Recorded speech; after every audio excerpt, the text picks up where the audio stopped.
pagpili ng partner, yun yung magiging kasama sa buhay para mapalaki yung mga anak nyo. Kung magandang pakikitungo na rin sa isa't isa, gano'n rin makikita nila hanggang sa kalakayan nila.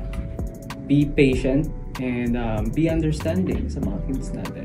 Take it slow. Piliin na maigi yung magiging kapartner nyo. You can choose your partner, but your kids cannot choose their parents. Always be present and listen more than you speak. Teach them by example, not by instructions. Siyempre, unang-una, matapos ng pag-aaral, tapos mag-ipon, bago mag-asawa. Nang balang araw, sila mukhang kawawa.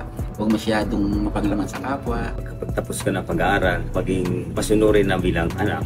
Maging magalang ka sa nakakatanda sa iyo. So you should cherish and enjoy every moment with your baby. Mabilis po yung panahon. You can always say what you want to say, but you can't always hear what you want to hear. Lead with humility and wisdom. You take care of yourself. Mabilis lang yung panahon, dapat maging masaya ka lang. You'll never regret spending time with the people you love the most. You don't have to win every argument, especially with people you love.